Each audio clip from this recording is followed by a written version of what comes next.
నమస్తే అండి. Welcome to Dharani talkies.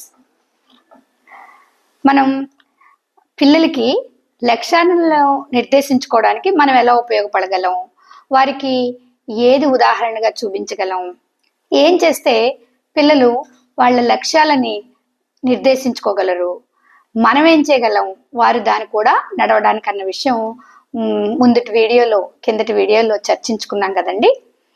ఈవేళ పిల్లల్లో ఉండే ఇంకొక సమస్య ఏమిటంటే జ్ఞాపక శక్తి లేకపోవడం.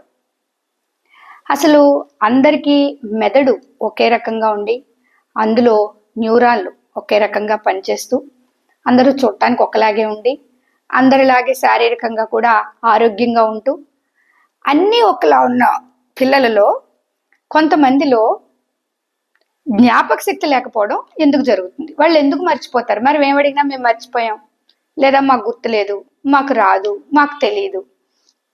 అదేదో సినిమాలో జూనియర్ ఎన్టీఆర్ని అడిగితే మూడే ముక్కలు చెప్తూ ఉంటాడు, గుర్తులేదు, మర్చిపోయా, తెలీదు అని. అది నిజంగా పాఠశాలలో చదివే పిల్లల్లో ఉంటుందండి. వాళ్ళు అలాగే చెప్తారు, అది నిజం కూడా. కొన్ని మర్చిపోతూ ఉంటారు.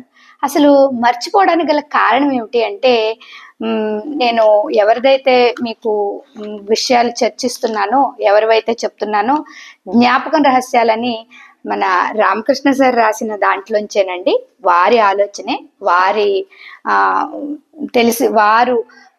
వారి పిహెచ్డిలో తెలుసుకున్న, డాక్టరేట్లో తెలుసుకున్న విషయమే వారు రాసింది నేను మీకు చెప్తున్నాను. సహజ సిద్ధంగా ఈ విషయాల మీద కనుక మనం కొంచెం శ్రద్ధ పెట్టగలిగితే పిల్లలు జ్ఞాపక శక్తి లేదా మేము మర్చిపోతున్నాం, మాకు రాదు అన్న భావనలోంచి పిల్లలు బయటపడతారు అన్నది వారి ఉద్దేశం అన్నమాట. అంటే పిల్లలు వారంతటి వారు ఒక సమస్యను గుర్తించేసి దాంట్లోంచి వాళ్లే బయటకు వచ్చేయలేరండి. ఎవరివైనా అంతే. మనకు ఒక కష్టం వచ్చింది అనుకోండి, మనంతటి మనమే వచ్చేంత ధైర్యం ఉండదు. ఆ కష్టం వచ్చిన టైంలో ఎవరో ఒకళ్ళు మాట సాయమో చేతి సాయమో చేస్తే బాగుంటుంది అనిపిస్తుంది కదా.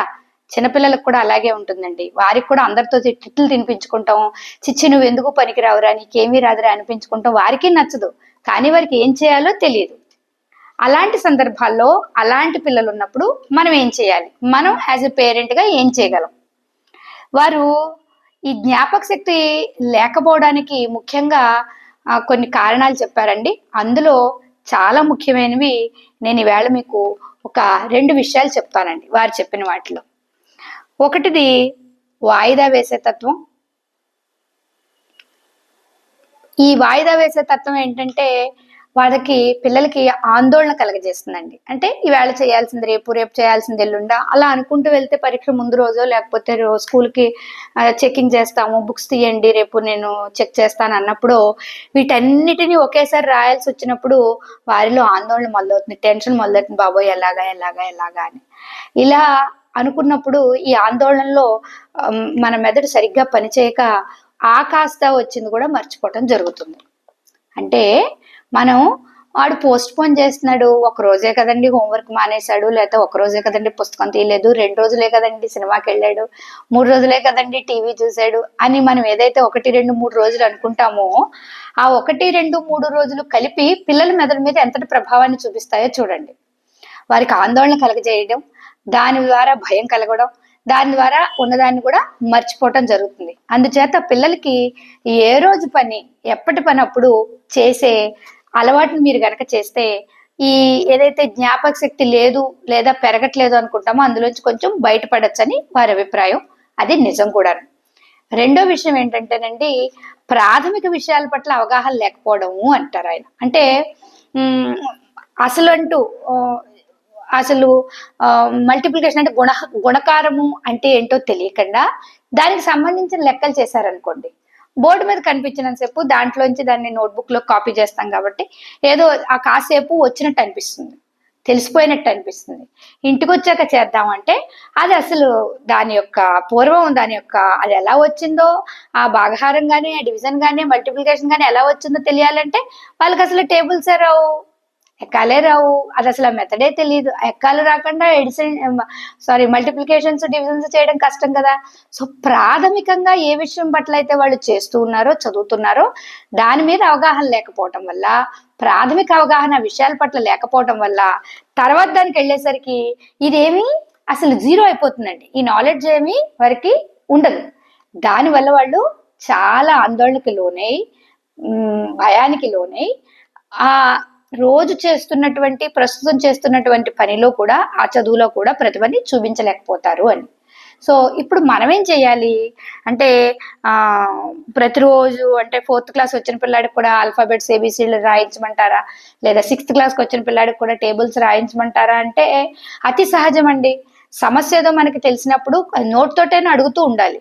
ఏదైనా ఒక 4 లెటర్స్ 4 లెటర్ ఇంగ్లీష్ వర్డ్ రాసి ఇదేంటో చదువు నాన్న, ఈ లెక్క ఏంటో ముందు కూడికలు చేద్దాం, ఇలాగా వారిలో అబ్బే నాకు నేను ఆ బేసిక్ నాలెడ్జ్ని మిస్ అవ్వలేదు, నాకు ఎలాగోలాగా అది అందుతోంది అన్నప్పుడు వీళ్ళు కాన్ఫిడెన్స్ పెరుగుతుందండి.